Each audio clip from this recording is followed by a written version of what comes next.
네, 반갑습니다. 오늘 페이지는 151페이지 할 차례입니다. 151페이지입니다. 151페이지야. 잠깐 문 좀 닫을게요.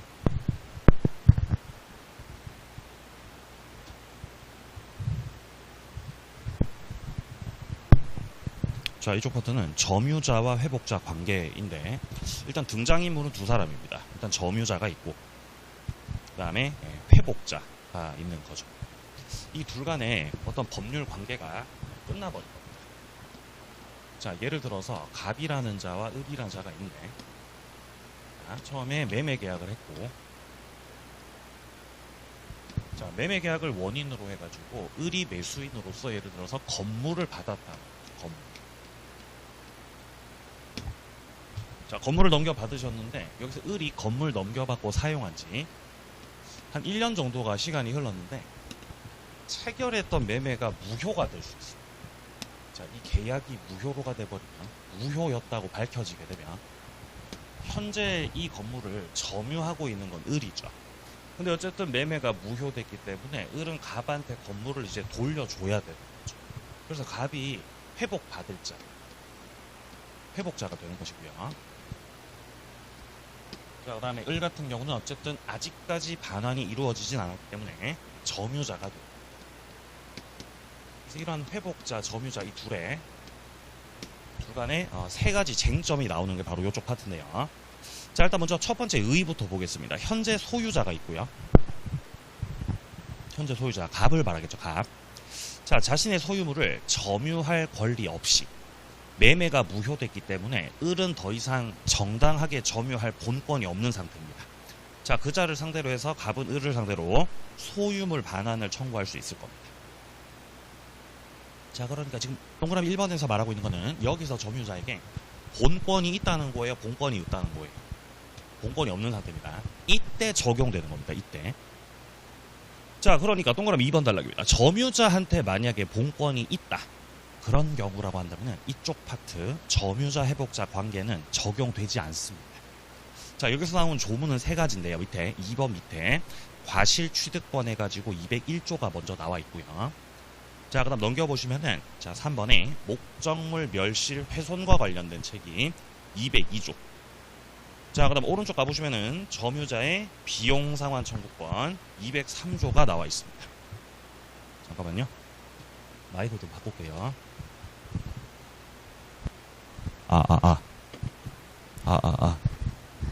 냄새가 심각합니다. 예. 그래서 이렇게 세 가지의 조문이 출제가 된다는 겁니다.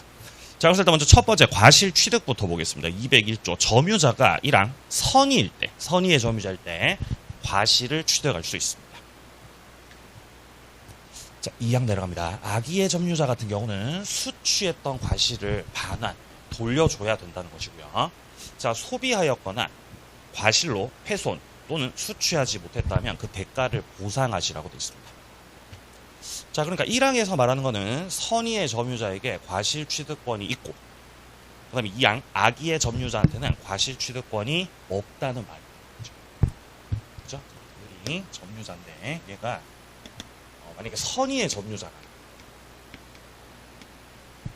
선의의 점유자라고 한다면 과실을 취득할 권리, 과실을 취득할 수 있는 그 권리가 있지만 만약에 반대로 을이 악의의 점유자, 자, 악의의 점유자라고 한다면 과실을 취득할 권리 자체가 없다는 거죠. 그럼 현재 이 사례에서는 건물 1년 동안 사용했잖아요. 1년간 사용했던 거. 그 사용했던 것도 과실이죠. 법정 과실이거든요. 자, 그러면 여기서 점유자 을이 선의일 때 건물을 반환할 때 사용료를 내야 되냐는 거죠. 사용료를 내야 하는가? 어떻습니까? 선의 점유자 사용료 내야 돼요? 안 내도 돼요? 안 내도 되는 거죠. 그죠? 그 과실을 온전히 취득을 하실 수 있기 때문에 사용료는 안 내도 된다. 다만 을이 악의의 점유자라고 한다면 사용료를 내야 되겠죠.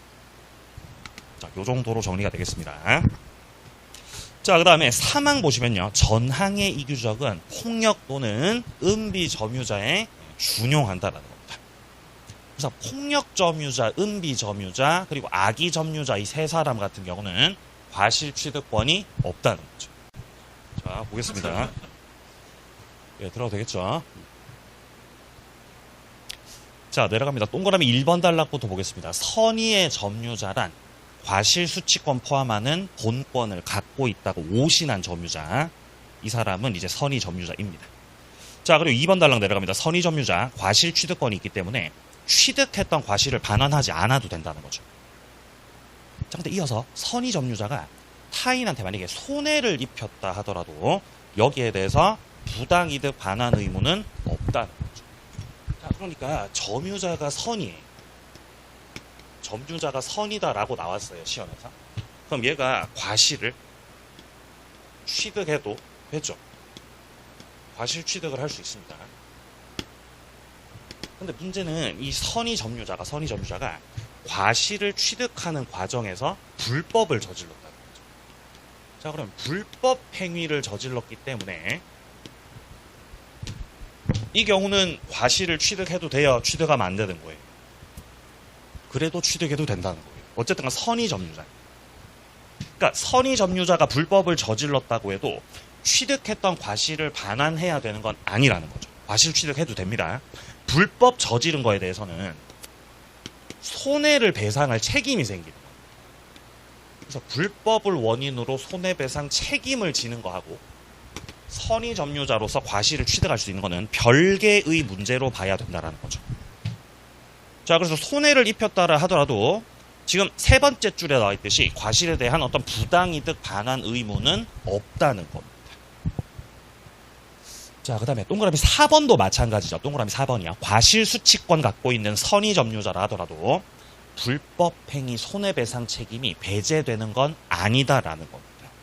자, 따라서 점유자한테 과실, 이건 잘못을 말하는 거죠. 너에게 잘못이 있다라고 한다면 불법 행위 책임은 생긴다라는 것입니다. 자, 두 가지를 별개로 취급합니다. 자, 5번 내려갑니다. 과실은 천년 과실과 법정 과실 두 가지가 있죠. 천년 과실은 예를 들어 물건이 닭이라고 한다면은 닭의 알이 천년 과실인 거죠. 그죠? 만약에 물건이 개라면요. 뭐가 과실이죠? 네? 그 개의 강아지가 그죠? 네, 과실이 되는 것이에요. 그리고 여기서 말하는 법정 과실 같은 경우는 두 가지를 기억합니다. 법정 과실. 자, 우리가 시험에서 법정 과실이라고 하면 일단 우리가 부동산을 놓고 생각했을 때 부동산의 어떤 사용대가, 임대료 같은 것들 그런 것들이 다 법정 과실에 해당된다는 거죠. 그러니까 내가 만약에 어떤 건물을 가지고 있다면 그 건물에서 월세 수익이 생길 수 있죠. 그런 것들이 다 과실이라는 거예요. 법정 과실. 그리고 내가 만약에 금전을 가지고 있다. 금전을 빌려줬다. 그러면 그에 따르는 이자를 받을 수 있거든요. 그래서 사용료하고 이자 이 두 가지가 가장 대표적인 법정 과실에 해당되겠습니다. 자, 다음 페이지요. 자, 뒷페이지 넘기셔가지고 자, 여기서 자, 중간에 3번 보시면은 목적물 멸실훼손 책임이 나오는데 자, 두 번째 쟁점 가기 전에 위쪽에 동그라미 10번 단락 보세요. 매매 계약이 무효나 취소가 됐을 때 이때는 선의의 점유자에게 과실 수취권이 인정된다라고 하는데 뒤입니다. 해제가 된 경우 이때는 선의 점유자한테 과실 취득권 안 생긴다. 자, 예를 들어서 갑하고 을 사이에서 체결했던 계약이 해제가 됐다. 계약이 해제가 되면서 이 계약이 소급해서 무효로 됐다. 소급. 자, 그럼 여기서 갑 같은 경우는 예를 들어 매도인으로서 을로부터 받았던 계약상의 대금 있죠, 대금. 이것들을 돌려줘야 되는 거예요, 대금을. 돌려주기. 자, 그 다음에 을 같은 경우는 이제 갑으로부터 받았던 예를 들어 뭐 건물이 있었다면 계약이 해제가 됐기 때문에 건물을 돌려줘야 되는 거죠. 둘 다 돌려줘야 된다는 겁니다. 이때 돌려줄 때 건물에는 사용료가 붙는 거죠. 과실이 붙죠. 그다음에 이때 을 같은 경우는 과실까지 다 돌려줘야 되는 거예요. 그럼 갑은 대금을 돌려줄 때 뭐를 붙여갖고 돌려줘야 돼요? 이자까지 붙여서. 이거를 가리켜서 우리가 뭐라고 하냐면은 해제로 인한 민법 제548조. 548조에서 원상 회복 의무를 규정하고 있습니다. 원상에 회복시키라는 거예요. 받은 것들 전부 다 돌려주라는 거예요. 이때 원상 회복 의무 같은 경우는 그 반환을 할 자가 선이든 악이든 안 따집니다. 선이 악이 불문하고 그냥 싹 다 돌려주라는 것이에요. 근데 여기서 문제는 을이 주장했던 게 그거였어요. 저는 선이 점유자예요. 선이 점유자란 말이에요. 그리고 민법에 나와 있듯이 선이 점유자는 201조에서 201조에서 규정하고 있기를 선이 점유자가 과실을 취득할 수 있습니다라고 규정돼 있잖아요. 그러니까 나는 선이 점유자였기 때문에 너한테 건물만 반환할 거고 건물만을 반환할 거고 과실은 반환하지 않을 거야 라는 주장을 펼쳤다는 것이죠. 상황 이해되세요? 근데 여기서 판사님 뭐라고 하셨냐면은 지금은 계약이 해제가 된 거기 때문에 201조가 적용될 상황이 아니라 우선적으로 548조 요게 먼저 우선적으로 적용돼야 되는 상황이라고 판단하신 거죠. 그래서 어쨌든 이 원상 회복 의무가 적용돼야 되기 때문에 이때 같은 경우는 아무리 점유자가 선의 점유자였다라고 하여도 너는 과실을 취득할 수 없고 원상에다 회복을 시켜야 되기 때문에 전부 다 반환을 하시라는 거죠. 그러니까 선의 점유자라도 과실 취득권 여기서는 인정된다고요? 인정이 안 된다고요? 인정이 안 된다고 하죠. 548조 우선 적용이기 때문입니다. 자, 다음 두 번째 쟁점 내려갑니다. 멸실 훼손 책임이죠. 자, 202조입니다. 점유물이 점유자의 책임 있는 사유로 인해서 멸실되거나 훼손됐다. 여기에 대해서는 배상할 책임이 생기겠죠. 자, 근데 일단 둘째 줄입니다. 악의의 점유자 같은 경우는 손해 전부를 다 배상해야 된다는 거죠. 자, 선의의 점유자 같은 경우는 이익이 현존하는 한도에서 배상을 하시면 된다는 겁니다. 자, 그러니까 지금 배상 책임이 두 가지가 나와 있습니다. 첫째, 전부를 다 배상하는. 전부 싹 다 배상해 이 책임이 있고요. 자, 그 다음 또 무슨 책임이 있죠? 현존 한도에서. 현재 존재하고 있는 한도에서 그냥 그대로 반환을 하면 돼. 배상 책임, 두 가지 책임이 있는 거예요. 자, 어쨌든 간 점유자 회복자 관계 속에서 을이 건물을 1년간 사용하고 있었죠. 근데 1년간 사용을 하다가 을이 잘못해가지고 이 건물이 화재로 망가졌을 수 있습니다. 건물이 망가져 있을 때 이때 을이 배상 책임 져야 되는데 현존 한도 배상 책임에 해당된다면 망가진 그 상태 그대로 그냥 반환을 하면 된다는 거죠. 근데 만약에 전부를 다 배상해야 되는 거면 이때 같은 경우는 싹 다 고쳐갖고 다 배상을 해야 되는 그런 상황이라는 거죠. 근데 여기서 전부를 다 배상해야 되는 건 무슨 점유자라고 돼 있죠? 악의의 점유자. 전부를 다 배상해라. 이렇게 규정돼 있고 현존 한도 배상 책임은 선의의 점유자다라고 돼 있습니다. 네. 자, 근데 문제는 그 뒷문장입니다. 소유의 의사가 없는 점유자. 여기서 말하는 소유 의사 없는 점유자는 타주 점유자를 말합니다. 타주 점유자는 선의의 경우에도 전부를 다 배상하라고 돼 있습니다. 그러니까 제 아무리 네가 선의의 점유자라고 해도 당신이 타주 점유에 해당된다면 전부 다 배상이라고요? 현존 한도 배상이라고요? 전부 다 배상이라 여기에 해당된다. 그죠? 선이면서 타주면 전부 다 배상하시라는 거죠. 그러니까 바꿔 말하면은 현존 한도 배상 책임은 요거 같은 경우 선이만으로 안 된다는 거잖아요. 뭐가 필요하다는 거죠? 자주가 필요하다는 거죠. 선의에다가 자주까지 갖췄을 때가 현존 한도 배상 책임이다. 그래서 이 자주가 조문에 숨어 있다는 거죠. 그러니까 숨어 있기 때문에 이 자주까지 넣고 외우셔야 된다는 겁니다.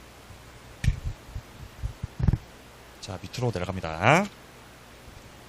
자, 동그라미 2번 단락을 잘 보시면 됩니다. 선의의 자주, 선의이고 자주 두 가지 다 갖췄을 때 현존 한도에서 배상 책임이 있습니다. 자, 3번처럼 아무리 선이라 하더라도 타주였다면은 전부 다 배상해야 되고, 자, 4번입니다. 악의의 점유자로 시작됐다면은 걔가 자주든 타주든 따질 거 없죠. 그냥 전부 다 배상하셔야 되는 겁니다. 자, 다음 이제 오른쪽 갑니다. 4번. 비용 상환 청구의 문제입니다. 점유자가 목적물을 사용하면서 그 목적물에다가 비용을 투입했을 수 있겠죠. 그럼 그 비용을 달라고 할 수 있는 것이. 자, 이때 이 비용 상환 청구는 선악 불문입니다. 점유자가 선이든 악이든 안 따진다는 거예요. 안 따지고 뭐는 청구 가능하다? 비용 청구는 가능하다. 비용을 청구하는 것은 가능하다. 이때까지 과실 취득과 관련된 거, 멸실훼손 책임 문제 같은 경우는 선인지 악인지에 따라 내용이 달라졌었죠. 근데 여기는 유일하게 이 세 가지 유일하게 얘는 선이고 악이고 안 따지고 비용 청구는 다 가능하다는 거죠. 자, 근데 비용이 203조 1항에 먼저 나와 있습니다. 점유자가 점유물을 방환하는 시점에서 회복자를 상대로 둘째 줄 보존을 위해서 지출한 금액. 자, 이렇게 보존을 위해서 지출한 금액을 가리켜 우리가 필요비라고 합니다. 필요비. 자, 이 필요비에 대해서 상환 청구를 할 수 있습니다. 자, 2항 내려갑니다. 점유자가 점유물 개량을 위해서 지출한 금액. 이렇게 목적물 가액을 증가시키는 비용을 가리켜서 유익비라고 그러죠. 유익비에 관해서는 가액의 증가가 현존한 경우에 한해서 회복자 선택에 쫓아서 지출 금액이나 증가액 관련된 상환을 청구할 수 있습니다. 자, 그래서 일단 필요비도 청구 가능하고, 그 다음 또 뭐도 청구 가능하고요? 유익비도 청구 가능하다는 것이에요. 악의의 점유자가 청구 가능하다고요? 선의 점유자가 청구 가능하다고요? 둘 다입니다. 선악 불문하고 비용 청구는 다 가능합니다. 근데 여기서 필요비는요, 다시 쪼개집니다. 주기적으로 들어가는 통상 필요. 통상적으로 계속해서 들어가는 비용이 있고요. 자, 그 다음에 어쩌다 한 번씩 들어가는 특별 필요비가 있어요. 근데 점유자가 과실을 취득했다는 거죠. 과실을 취득한 점유자 같은 경우는 너 과실 먹었잖아. 과실 먹었네. 과실 먹었으니까 필요비 중에서도 이 통상 필요비죠. 통상 필요비. 이거 같은 경우는 청구하지 마셔라 라는 규정 있습니다. 아까 봤던 1항 뒤쪽 문장에 나옵니다. 자, 1항을 다시 보시면은, 자, 필요비를 청구할 수 있다라고 되어 있고, 그 뒷문장, 그러나 이유를 보게 되면은, 점유자가 과실을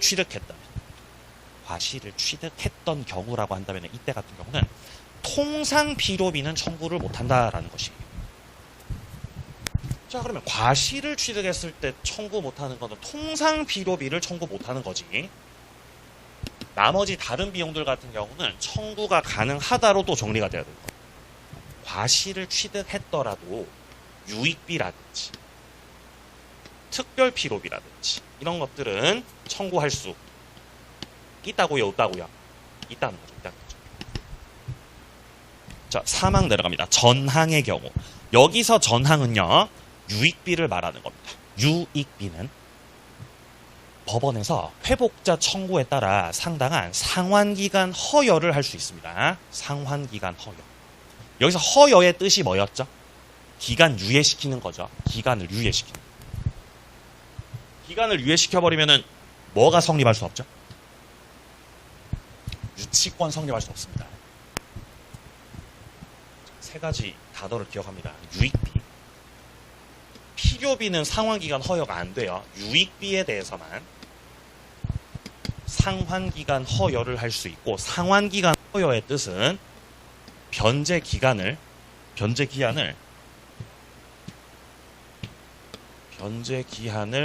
유예시키는 겁니다. 변제기를 뒤로 밀어버리는 거예요. 이렇게 변제기를 뒤로 밀어버리게 되면 원래 비용 못 받았을 때 행사 가능했었던 유치권이 성립될 수가 없다로 그렇게 결론이 나는 거예요. 자, 그래서 유가 세 가지가 나오죠. 유익비고, 기간을 유예시키는 거고, 유치권이 성립하지 않는다고. 네. 자, 밑에 내려가서 자, 동그라미 1번 단락 봅니다. 악의의 점유자라도 비용은 청구할 수 있다. 2번 과실을 수취했다면 통상 필요비는 청구 못한다. 4번 유익비 같은 경우 상환기간 허여를 할 수 있다. 이렇게 된다면 기간을 유예시켰기 때문에 유치권 성립할 수 없다. 자, 근데 그 밑에 줄 필요비 같은 경우는 상환기간 허여 그런 거 안 된다는 거죠. 자, 그다음 밑으로 내려가서 자, 6번 봅니다. 동그라미 6번. 점유자는 비용을 지출할 당시 소유자가 누구이었는지 관계없습니다. 회복 당시의 소유자에게 비용 청구하는 게 맞다. 비용 지출 당시 소유자여, 회복 당시 소유자야. 회복 당시 소유자라는 것이. 자, 그러니까 갑하고 처음에 계약을 해서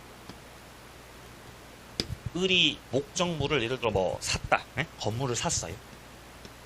건물을 샀어요. 물건을 들고 있었습니다. 근데 들고 있다가 여기에 대해서 과실이 아니라 비용을 투입했다는 거죠. 갑이 실제 소유자였던 상황에서 비용을 투입했던 겁니다. 자, 그래서 비용을 투입했던 그때 그 당시 소유자는 갑이었는데 이후에 소유자가 바뀐다면, 그럼 현재는 병이 소유하고 있는 상황인 거고, 그럼 나중에 이제 을이 이 건물 점유자로서 이거 반환을 해줘야 되는 거죠. 이 반환을 갑한테 반환한다고요? 병한테 반환한다고요? 병한테 반환해요. 병에게 반환을 해야 되거든요. 그럼 여기서 말하는 점유자와 회복자 관계 중에서 그 회복자는 반환받는 현재 소유자, 이 사람이 회복자인 거예요. 반환받는 현재 소유자.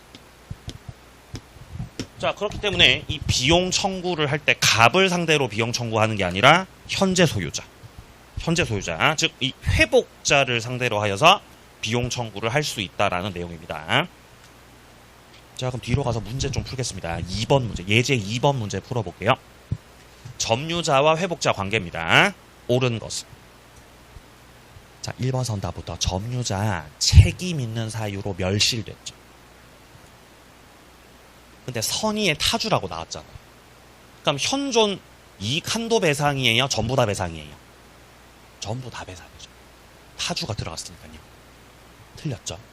자, 2번입니다. 악의의 점유자니까 통상의 어떤 필요비를 청구할 수 있어요, 없어요? 그래도 할 수 있죠. 네, 비용 청구 같은 경우는 선의의 점유자든 악의의 점유자든 상관없이 다 청구 가능합니다. 자, 3번입니다. 점유자의 필요비 상환 청구에 대해서 법원이 상환기간 허여할 수 있다고 되어 있는데, 상환기간 허여, 기간 유예시키는 것은 유익비에 대해서 가능한 것이다. 자, 4번입니다. 이행지체로 인해서 계약이 해제가 됐어요. 계약이 뭐가 됐다고요? 해제가 됐습니다. 자, 그럼 매수자에 해당됐던 이 자가 선의의 점유자라고 한다면은 과실 취득할 수 있어요, 없어요? 없다는 거죠. 만약에 해제가 아니었다면 선의 점유자가 과실을 취득하셔도 되죠. 해제가 아니었다면. 근데 문제는 해제가 된 상황이기 때문에 지금은 해제가 된 상황이라서 548조가 우선 적용되기 때문에 원상 회복시켜야 되고, 자, 이 경우는 선의 점유자라도 과실은 취득할 수 없습니다. 자, 5번 내려갑니다. 은비 점유자 나오죠. 몰래 숨어서 한 자. 은비나 폭력 점유자들 같은 경우 과실 취득권 인정 안 됩니다. 정답은 2번으로 정리가 됩니다. 자, 다음 이제 오른쪽 가서 소유권 파트로 가겠습니다. 자, 소유권에서 일단 첫 번째로 시작되는 건요, 상린 관계입니다. 상린 관계죠. 상린 관계가 무슨 뜻이냐면, 이 상이 서로상자고요. 서로상. 자, 그리고 린자가 이웃 린자. 서로 이웃하고 있는 관계를 규정하고 있는 부분인데, 그러니까 토지가 이렇게 있다고 생각을 해보죠. 토지가 이렇게 있고, 이렇게 돼가지고 갑소유, 을소유 토지가 되죠. 자, 이렇게 각자가 토지를 가지고 있는데 현재 둘은 이웃하고 있죠. 자, 이웃하고 있다 보니까 여기서 이 경계에서 뭔가 분쟁이 생길 수 있거든요. 분쟁. 그럼 그 분쟁을 최소화하는 게 좋죠. 나름대로 분쟁을 최소화시키기 위해서 상린관계라고 하는 나름의 어떤 기준을 마련해 놨다는 거죠. 이렇게 됐을 때는 이렇게 하는 거임, 이렇게 기준 마련해 놨다. 그래서 그 조문이 30개예요. 많아요, 조문만 30개, 조문. 그죠? 근데 몇 문제 나오냐면은 한 문제. 그 한 문제조차도 안 나올 수도 있어요. 그것마저도 안 나올 수도 있습니다. 그러니까 여기를 정리하실 때는 이전에 출제됐었던 규정들을 놓고 그냥 읽고 넘어가셔야 됩니다. 깊게 들어가면 안 됩니다. 자, 일단 먼저 첫 번째 줄입니다. 인접하고 있는 상호 간의 이용 조절. 그게 상린관계다. 자, 그리고 3번 단락 봅니다. 소유자한테만 인정되는 게 아니다. 인접하고 있다면 지상권자라든지 전세권자라든지 이자들에게도 다 준용된다라는 거죠. 자, 밑으로 내려갑니다. 자, 경계랑 관련된 게 나와 있습니다. 자, 동그라미 1번이에요. 경계나 근방에서 담 또는 건물을 축조, 수선하기 위해서 둘째 줄 이웃 토지 사용 청구를 할 수도 있습니다. 야, 내가 지금 여기다가 담장을 만들 거야. 담장을 만들 거란 말이지, 여기다가. 담장을 만들어야 되니까 어쩔 수 없이 갑의 땅에 들어가야 되거든. 들어가야 되는데 여기에 대해서 이제 마음대로 그냥 들어가면 안 되죠. 그러니까 갑한테 허락 받으시라는 거죠. 그래서 인접한 토지에 대해서 내가 좀 쓸게요, 사용 좀 할게요 라고 청구를 할 수 있다. 그 내용입니다. 자, 밑에 2번입니다. 인접한 토지 소유자 상호 간 통상에 경계표라든지 담을 설치했습니다. 자, 경계표나 담 같은 경우는 서로 인접해서 가지고 있는 것이기 때문에 여기에 대한 설치 비용 같은 경우 쌍방이 절반에서 부담한다는 거죠. 반반씩 냅니다, 비용을. 자, 근데 그 뒷문장입니다. 측량 비용 같은 경우는 절반씩 부담하는 게 아니라 각자가 가지고 있는 토지 면적이 다르죠. 그러니까 각자의 토지 면적에 비례해서 부담을 하게 됩니다. 자, 그래서 두 가지를 잘 비교하시는 겁니다. 일단 먼저 설치 비용 같은 경우는 어떻게 부담한다고요? 쌍방 절반. 자, 근데 측량 비용은 면적에 비례해서 부담이에요. 두 가지를 잘 비교해 두시기 바랍니다. 자, 3번입니다. 담의 높이를 통상보다 높게 하셔도 되고요. 방화벽 특수시설 하셔도 됩니다. 그죠? 자기가 돈이 많으시면 그렇게 하셔도 된다. 자, 4번입니다. 경계에 설치된 경계표나 담 같은 경우는 설치할 때 쌍방 절반 비용 부담했기 때문에 공유로 추정됩니다. 공유로 추정. 담장 공유. 그럼 여기서 말하는 경계표나 경계표. 그 다음에 담 같은 경우. 비용을 절반씩 부담하게 되기 때문에 이것들 같은 경우 공유물이라는 거죠. 결국 공유. 근데 원래 이 공유물이라는 거는 기본적으로 분할을 할 수 있어요. 공유물을 뭐 할 수 있다고요? 분할할 수 있는데 이 두 가지 같은 경우는 공유물이나 공유물인 건 사실이긴 한데 여기에 대해서는 어떤 분할 하는 거 불가능합니다. 분할 불가. 경계표나 담장을 분할한다는 거는 실익 자체가 없고, 그죠? 있을 수 없는 일이라는 거죠. 그래서 분할이 안 된다는 거. 써놓으세요, 책에다가. 자, 경계표 담뿐만 아니라 공용 부분도 마찬가지입니다. 집합 건물의 공용 부분들 같은 경우도 뭐 계단복도, 엘리베이터 같은 것들 있죠. 그런 것들도 다 공유물이에요. 근데 분할은 안 된다는 거죠. 자, 그래서 원래 이제 우리가 통상 공유물이라고 한다면은 분할이 가능함에도 불구하고 요 세 가지 같은 경우는 우리 시험 범위 내에서 분할할 수가 없는 걸로 물어봐요. 세 가지요. 경계표담 공용부분입니다. 자, 그다음 밑에 5번입니다. 가지가 경계를 넘었네요. 가지가 경계를 넘어서 예? 우리 땅을 침범하고 있어요. 그럼 여기에 대해서 제거를 청구한다는 거죠. 청구에 응하지 않죠. 임의로 제거가 가능하다는 겁니다. 뭐가 넘어왔다고요? 예? 가지가 넘어왔다는 거죠. 자, 여기가 갑땅이고 여기가 을땅인데 여기 나무가 있었나요? 나무가 있었던 거죠. 나무 가지가 이렇게 넘어왔다. 그럼 냅둬요? 제거 청구해요? 제거 청구한다는 거죠. 제거 청구했는데 제거 안 해? 그러면 임의로 제거 가능하다는 거죠. 근데 문제는 을이 땅을 팠던 심심해서 땅 파보니까 뿌리가 넘어온 거죠. 뿌리 같은 경우는 제거 청구할 필요 없이 그냥 바로 임의 제거 가능. 그러니까 뿌리하고 가지하고 다르다는 거잖아요. 가지 같은 경우는 바로 제거해요? 물어보고 제거해요? 가지는 그래도 물어보고 제거하죠. 다 훤히 보이는 상황이니까. 그죠? 근데 뭐는 바로 제거 가능하다? 뿌리는 바로 임의로 제거 가능합니다. 자, 6번 내려갑니다. 건물을 축조할 때는 경계로부터 반미터 이상의 거리를 두라는 거죠. 반미터 이상의 거리를 두지 않으면 옆에 건물하고 딱 붙어버릴 수가 있죠. 그러니까 화재가 났을 때 피해가 커지기 때문에 경계로부터 거리를 두라는 겁니다. 반미터. 자, 그다음 7번 같은 경우는 우물을 파거나 용수, 하수, 오수를 저치할 지하시설 설치. 자, 이거는 경계로부터 2m 거리를 두라는 규정입니다. 오케이, 다음 페이지요.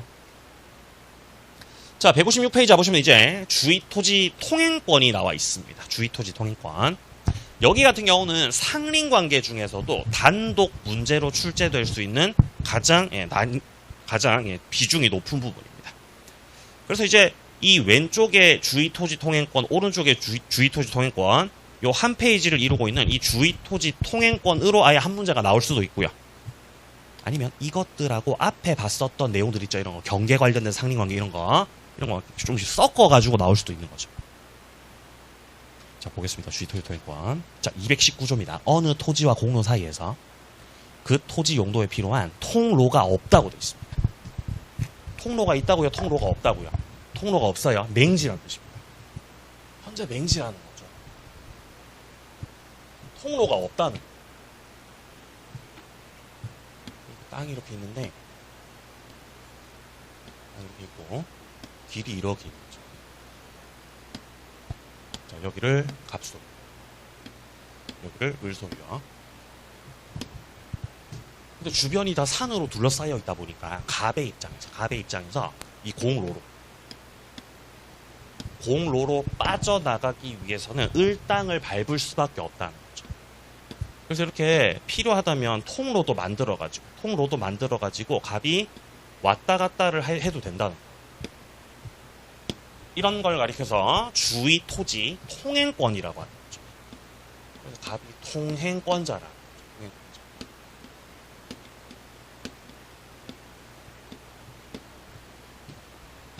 그럼 이때 을땅을 통행하는 거니까 을로부터 승낙을 받아야 되겠어요? 승낙 받을 필요 없겠어요?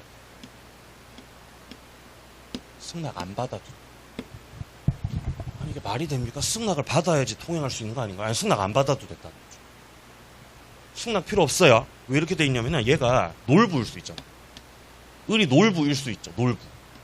네? 을이 놀부면은 갑이 좀 나간다 그러면 을이 어떻게 해요? 안 된다 그러죠. 그럼 어떡하냐는 거예요. 뭐 점프해야 됩니까? 나갈 수가 없는 상황이죠. 그러니까 차가 지나다니지 못한다고 해도 사람은 다닐 수 있어야 된다. 사람은 적어도. 자, 그래서 놀부일 수가 있기 때문에 승낙은 필요가 없다는 겁니다. 맹지라고 한다면은 통행할 수 있다는 거죠. 자, 근데 넷째 줄 봅니다. 조문 넷째 줄 보시면은 그러나 이로 인한 손해가 가급적 적은 장소 방법을 선택해야 되겠죠. 아무리 토지 통행을 할 수 있다라고 해도 갑이 막 마음대로 막 길을 막 이런 식으로 내버리고 이렇게 하면 안 되겠죠. 그럼 손해가 크죠. 그건 말이 안 되고, 네? 가급적 손해가 적은 장소 방법을 택해서 통행할 수 있다는 겁니다. 자, 그리고 2항 보시면요, 전항의 통행권자 같은 경우 통행지 소유자의 어떤 손해를 보상하시라는 겁니다. 자, 여기서 갑이 통행권자고 을은 통행지. 네? 이 통행지의 소유자죠. 그럼 통행지 소유자는 어쨌든 통행권자 갑으로 인해서 어쨌든 손해를 입게 되는 거잖아요. 그럼 여기에 대해서 이 주의토지 통행권자가 그 손실을 보상해야 된다고요? 보상 안 해도 된다고요? 보상해야 된다. 보상 의무 있다는 거죠. 그래서 보상의 의무가 있다는 거는 주의토지 통행권이 유상이라는 거다, 무상이라는 거다. 유상이라는 거죠. 유상의 통행권이 일단 이렇게 규정되어 있는 겁니다. 자, 근데 오른쪽 가서 4번은요, 무상의 통행권도 인정될 수 있습니다. 자, 오른쪽 4번에 지금 중간에 220조를 보게 되면은 1항입니다. 먼저 분할로 인해서 공로에 통하지 못할 때, 이때 토지 소유자는 공로 출입을 위해서 다른 분할자 토지를 통행할 수 있는데 이 경우는 보상 의무가 없다라고 지금 규정되어 있습니다. 자, 이게 이제 어떤 경우를 말하는 거냐면요. 예를 들어서 토지가 이렇게 있었고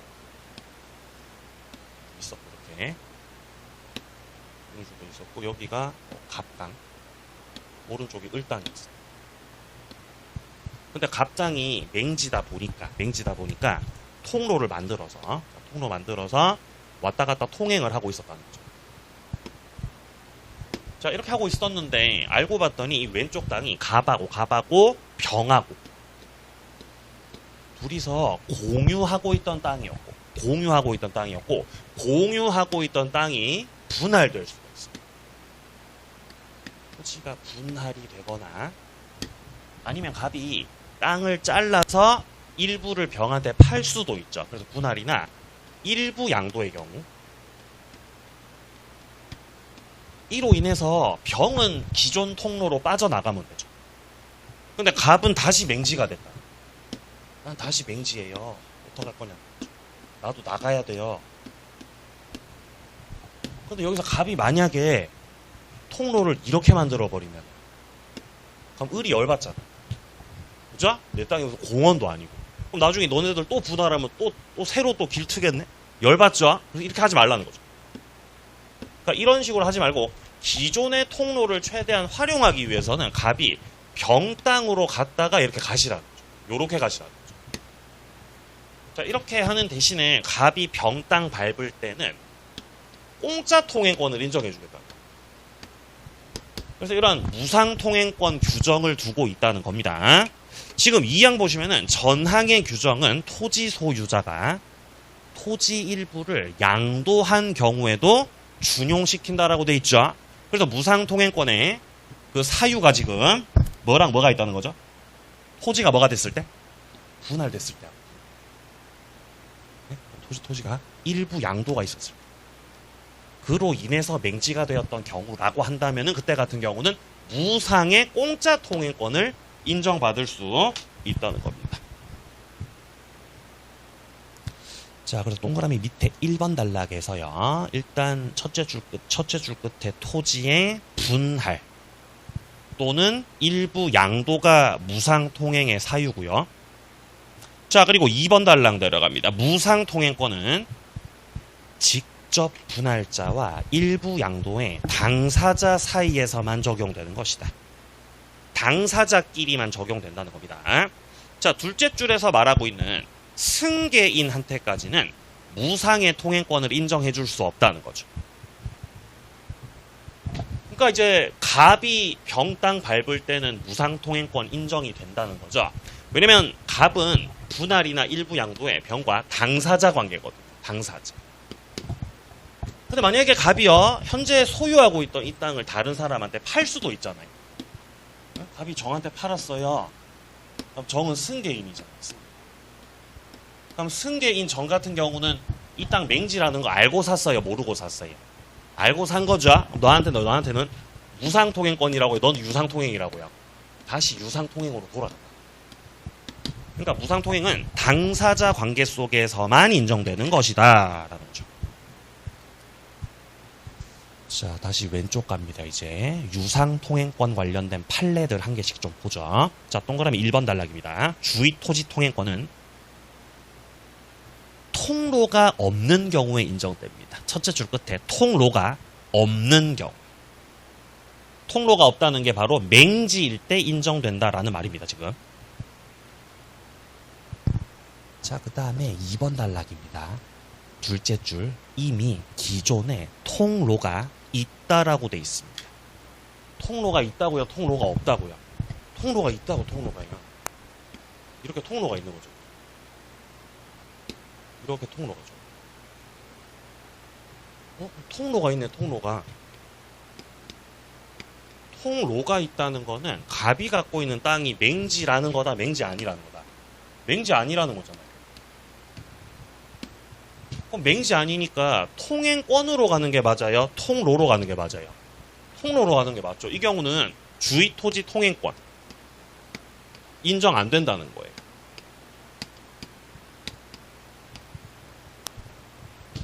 근데 갑의 입장에서 이렇게 통로로 나가게 되면은 둘러가야 되잖아. 둘러가야 되죠? 둘러가면 무슨 문제가 있어요? 다리 아프죠? 갑의 입장에서 다리 아프죠? 그러니까 내가 일로 가는 게 더 편리하니까. 그러니까 직진으로 가는 게 더 편리하니까 나한테 통행권 인정해줘. 그거 안 된다는 겁니다. 통행권 인정 받으려면은 맹지여야 돼. 통로가 있다면은 통로로 가시라는 거죠. 근데 문제는 통로가 있긴 한데.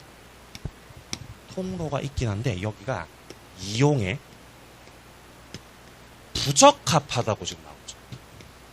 이용에 부적합한 통로예요.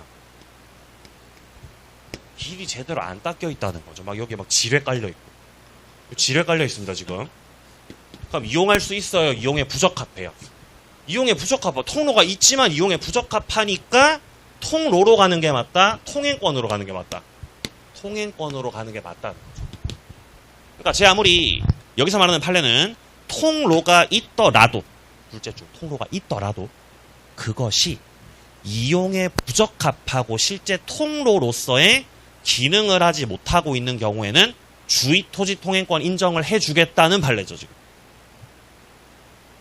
자, 그 다음 3번 판례요. 이미 용도에 필요한 통로가 있습니다. 통로가 있으면 통로로 가는 게 맞죠. 통행권으로 가면 안 되죠. 근데 문제는 그 통로를 사용하는 것보다 네 땅으로 가는 게 더 편리하니까 나 네 땅으로 갈게. 아, 그거 인정해 줄 수 없다는 거죠. 인정 안 해줄 거다. 편리하다는 이유만으로. 자, 4번입니다. 주의토지 통행권은 현재 용법에 따른 범위에서 인정되는 겁니다. 현재 용법.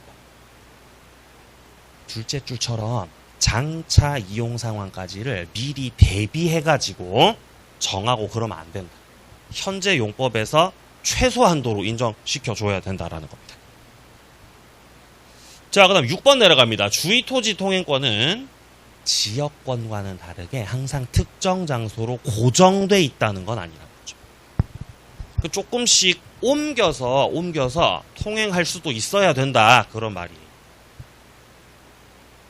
자, 7번 내려갑니다. 민법 219조는 주의토지 통행권 인정을 해주면서 통행권자로 하여금 통행지 소유자에게 손해를 보상하도록 규정하고 있는 겁니다. 따라서 손해보상 청구할 때는 통행권자한테다가 보상 청구하는 게 맞다는 거예요.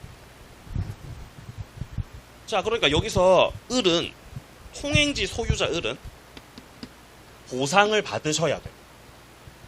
갑은 을한테 보상해줄 의무 있다 그랬죠?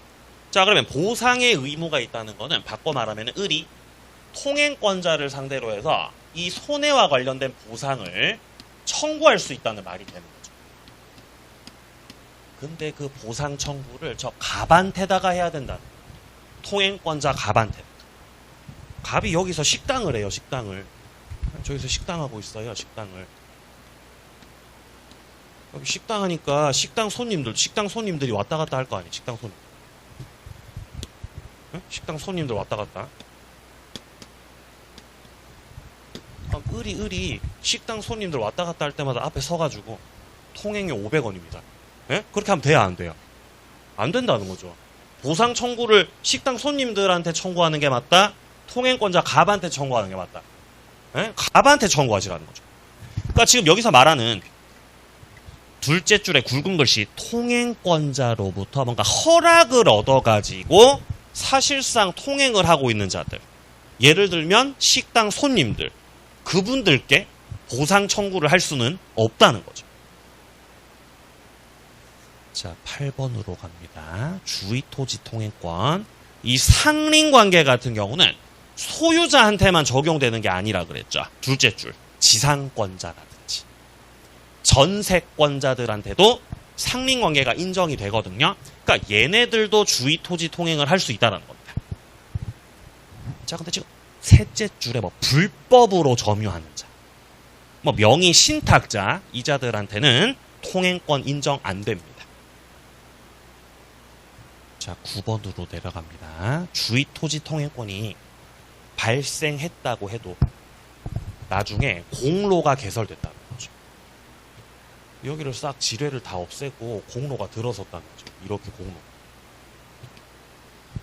공로가 들어섰다는 거는 더 이상 갑당이 맹지가 아니라는 거잖아요. 맹지 아니니까 을당으로 통행하는 게 맞아요?